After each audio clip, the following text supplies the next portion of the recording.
Hello and welcome. My name is Abdullah Hisham Abdul Karim, and in today's subject, Learning Teaching Method, Listening and Speaking, I'll be talking about speaking.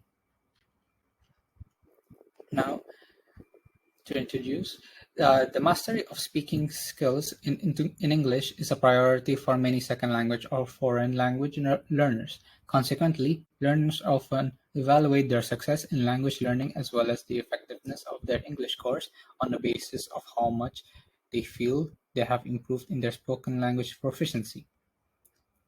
Oral skills have hardly been neglected in EFL or ESL courses, witnessing the large numbers of conversation and other speaking course books in the market, though how best to approach the teaching of oral skills has long been the focus of methodological debate. Teachers and textbooks make use of a variety of approaches, ranging from direct approaches focusing on specific features of oral interaction, for example, turn-taking, topic management, and questioning strategies, to indirect approaches that create conditions for oral interaction through group work, task work, and other strategies, as said by Richards in 1990. Advances in discourse analysis, conversational analysis, and corpus analysis in recent years have revealed a great deal about the nature of spoken discourse and how it differs from written discourse. By McCarthy and Carter, 1997. These differences reflect the different purposes for which spoken and written languages are used. Jones, 1996, comments that in speaking and listening, we tend to be getting something done, exploring ideas, working out some aspect of the world, or simply being together. Whereas in writing, we may be creating a record, committing events, or moments to paper. Research has also shown considerable light on the complexity of spoken interaction in either a first or second language. For example, Loma, 2004, cites some of the following features of spoken discourse. 1. Composed of idea units, conjoined short phrases and clauses. Second, may be planned, for example, a lecture, or unplanned, conversation.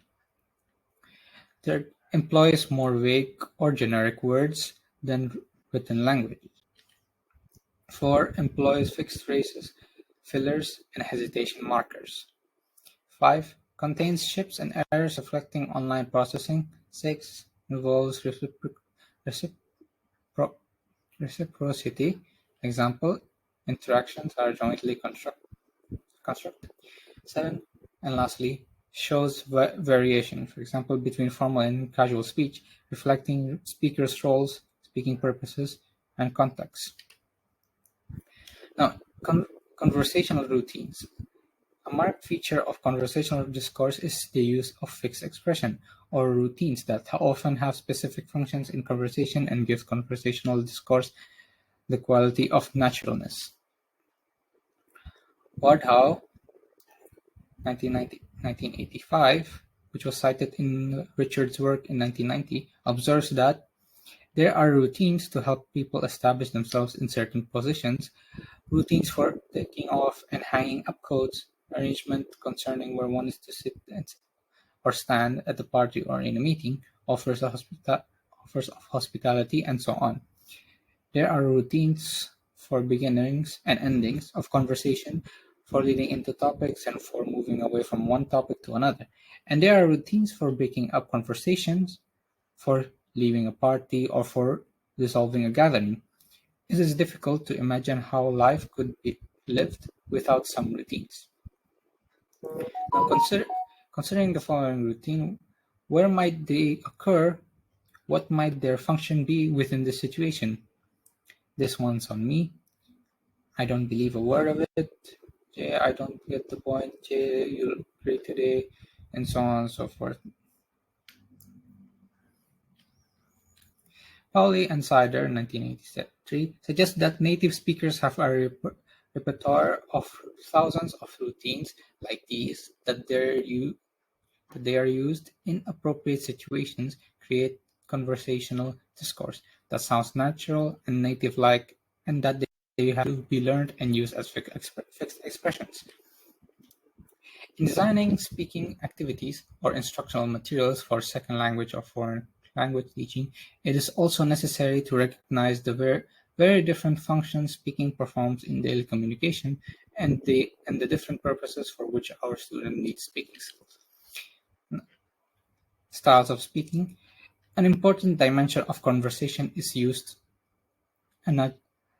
using a style of speaking that is appropriate to the particular circumstances. Different styles of speaking reflect roles, age, sex, and status of participants in interaction, and also reflects the expression of politeness. Now, considering the various ways in which it is possible to ask someone the time and different social meanings that are communicated by these differences in these examples. Got the time? I guess it must be quite late now. What's the time? Do you have time? Can I borrow you for the time? You wouldn't have the time, would you?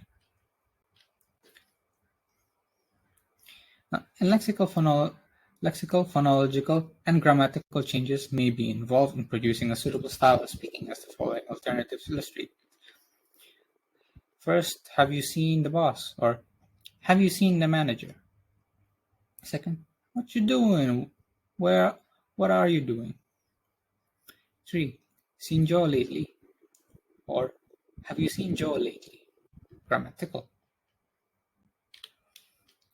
Now, different speech styles reflect perception of the social roles of the participants in a speech event.